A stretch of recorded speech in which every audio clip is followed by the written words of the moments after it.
Metamorphosis, Franz Kafka. Chapter 1. As Gregor Samsa awoke one morning from uneasy dreams, he found himself transformed in his bed into a gigantic insect. He was lying on his hard, as it were armor plated, back, and when he lifted his head a little, he could see his dome like brown belly, divided into stiff arched segments, on top of which the bed quilt could hardly keep in position and was about to slide off completely. His numerous legs, which were pitifully thin compared to the rest of his bulk, waved helplessly before his eyes. What has happened to me? He thought. It was no dream. His room, a regular human bedroom, only rather too small, lay quiet between the four familiar walls. Above the bed, on which a collection of cloth samples was unpacked and spread out. Samsa was a commercial traveler, hung the picture which he had recently cut out of an illustrated magazine and put into a pretty gilt frame. It showed a lady with a fur cap on and a fur stole, sitting upright and holding out to the spectator a huge fur muff into which the whole of her forearm had vanished. Gregor's eyes turned next to the window, and the overcast sky, one could hear raindrops beating on the window gutter, made him quite melancholy. What about sleeping a little longer and forgetting all this nonsense, he thought. But it could not be done, for he was accustomed to sleep on his right side, and in his present condition he could not turn himself over. However violently he forced himself towards his right side, he always rolled on to his back again. He tried it at least 100 times, shutting his eyes to keep from seeing his struggling legs, and only desisted when he began to feel in his side a faint dull ache he had never experienced before. "Oh God," he thought, "what an exhausting job I have picked on, travelling about day in, day out. It's much more irritating work than doing the actual business in the warehouse. And on top of that, there's the trouble of constant travelling, of worrying about train connections, the bed, and irregular meals. Casual acquaintances that are always new and never become intimate friends. The devil take it all!" He felt a slight itching up on his belly. Slowly pushed himself up on his back, nearer to the top of the bed, so he could lift his head more easily. Identified the itching place, which was surrounded by many small white spots, the nature of which he could not understand, and made to touch it with a leg, but drew the leg back immediately, for the contact made a cold shiver run through him. He slid down again into his former position. This getting up early, he thought, makes one quite stupid. A man needs his sleep. Other commercials live like harem women.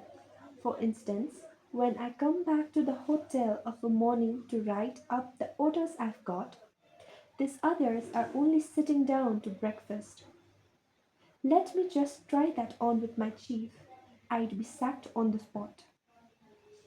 Anyhow, that might be quite a good thing for me, who can tell?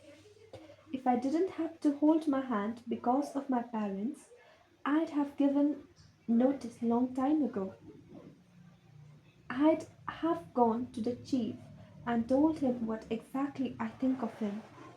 That would knock him endways from his desk. It's a queer way of acting too.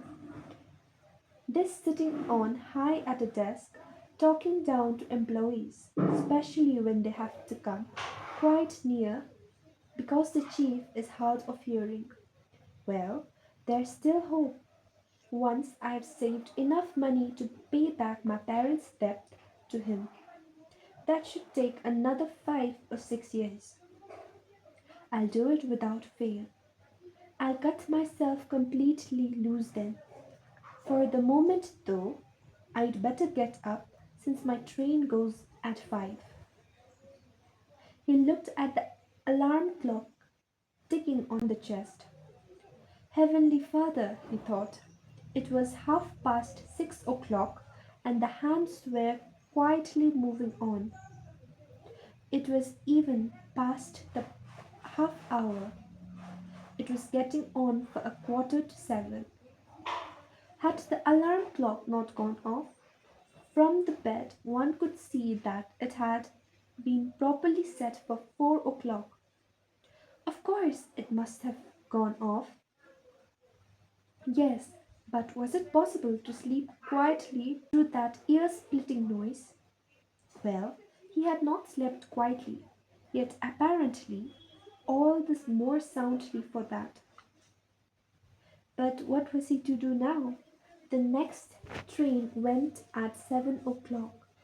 To catch that, he would need to hurry like mad, and his samples weren't even packed up, and he himself wasn't feeling particularly fresh and active. And even if he did catch the train, he wouldn't avoid a row with the chief, since the warehouse porter would have waiting for the 5 o'clock train and would have long since reported his failure to turn up. The porter was a creature of the chief's, spineless and stupid.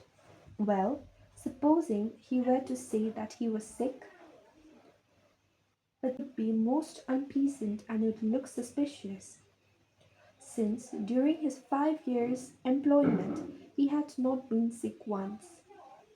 The chief himself would be sure to come with the sick insurance doctor, would reproach his parents with the son's laziness, and cut all excuses short by referring to the insurance doctor, who of course regarded all mankind as perfectly healthy malingerers. And would he be so far wrong on this occasion? Gregor really felt quite well, apart from a drowsiness that was utterly superfluous after such a long sleep, and he was even unusually hungry. As all this was running through his head at top speed, without his being able to decide to leave his bed, the alarm clock had just struck 7:15. There came a cautious tap at the door behind the head of his bed. "Gregor," said a voice. It was his mother's. "It's 7:15. Hadn't you a train to catch?" That gentle voice. Gregor felt a shock. He heard his own voice answering hers. Unmistakably his own voice. It was true, but with a persistent, horrible twittering squeak behind it like an undertone, that left the words in their clear shape only for the first moment and then rose up, reverberating round them to destroy the senses, so that one could not be sure one had heard them rightly. Gregor wanted to answer at length and explain him everything, but in the circumstances he confined himself to saying, "Yes, yes, thank you, mother, I'm getting up now." The wooden door between them must have kept the change in his voice from being noticeable outside, for his mother contented herself with this statement and shuffled away. Yet this brief exchange of words had made the other members of the house aware that Gregor was still in the house, as they had not expected, and at one of the side doors his father was already knocking, gently yet with his fist. "Gregor, Gregor," he called, "what's the matter with you?" and after a while he called himself again in a deeper voice. Gregor, Gregor. At the other side door, his sister was saying in a low, plaintive tone, Gregor, aren't you feeling well? Are you needing anything? He answered them both at once. I'm just ready.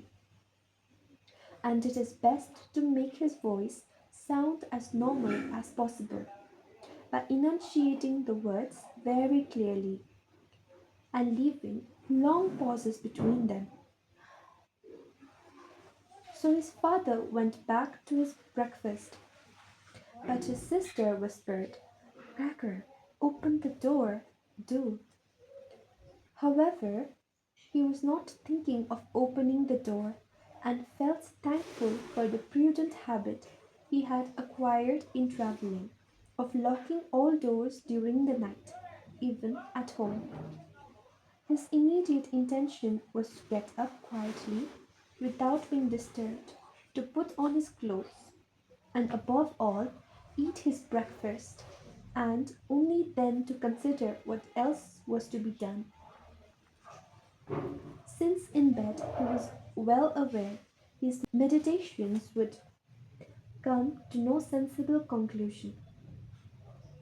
He remembered that often enough in bed he had felt small aches and pains, probably caused by awkward postures, which had provoked purely imaginary once he got up, and he looked forward eagerly to seeing this morning's delusions gradually fall away.